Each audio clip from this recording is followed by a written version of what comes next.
What's this? So ganing langka sa English, jackfruit. Jackfruit.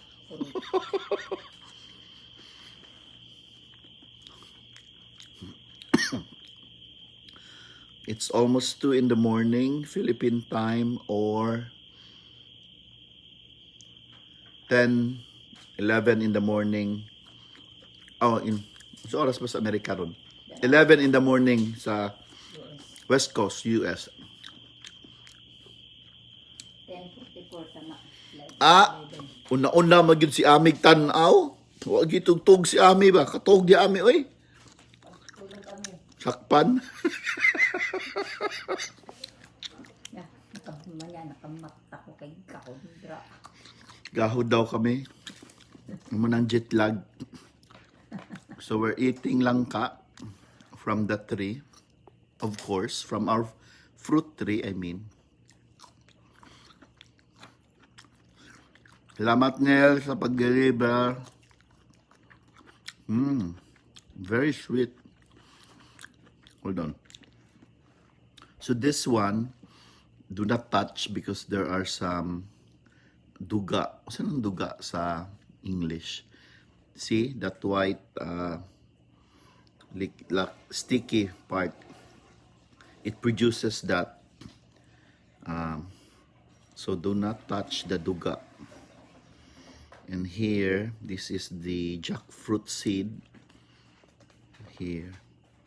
And we boil that and eat that one. And if it's still green, the jackfruit is green, it's still tender, we use this for our as vegetable in our dishes, in Filipino dishes. We have the KBL, what we call mostly the Ilonggos, Kadyus, baboy, which is pork, and Langka, which is jackfruit. So KBL is, I think it's pigeon peas in the States.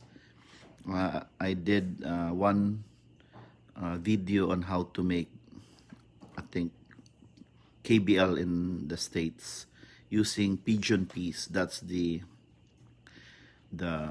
name of Kadyus, which is our local beans here.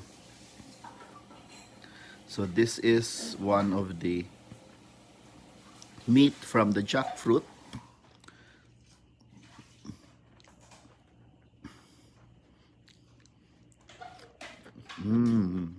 Very sweet. Hi auntie. Naka-harvest mig langka. Tuwas pikas luti ba? Ngay langka ngadto. So it's like thorns, but it's not painful, unlike the durian thorns. So this one, it's like, it's okay. So the langka is very, very sweet. So Tatay planted this years ago.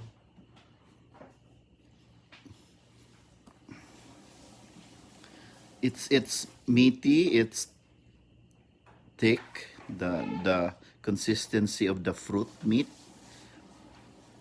It smells like, I don't know, sweet nectar, sweet honey.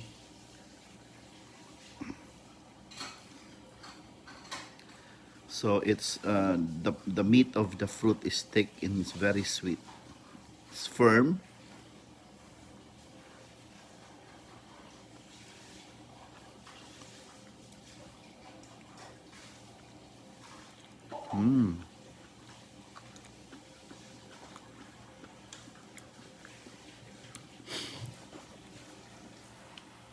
So I'll pull one. There you go. Oh, disclaimer, I wash my hands. Some people might be watching like, oh, how come it's bare hands, no gloves? No, I wash my hands. Yummy, yummy. Mm. Mm.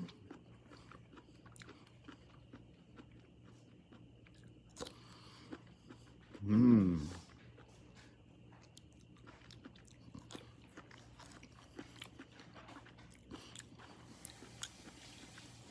So this is the seed again, as what I mentioned. We boil this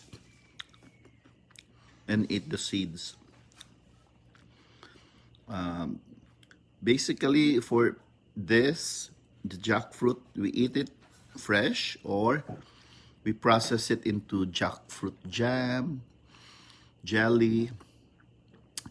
We put the meat on the banana turon, what we call turon in the Philippines. It's a fried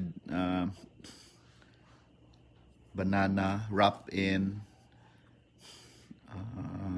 wrapped in like a what you call this, lumpia wrapper.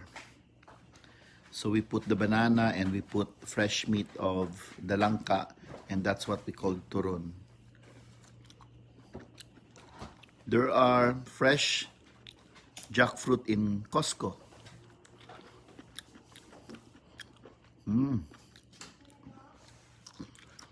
Pagkalami kayo.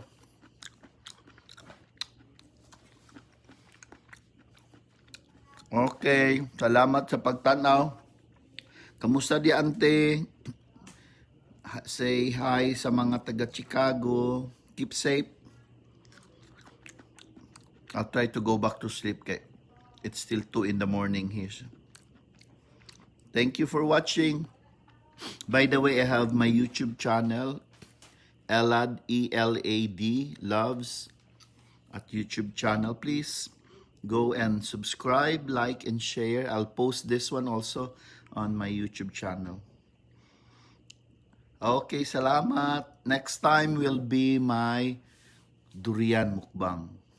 Okay, thanks. Thanks for watching. Be kind, be safe.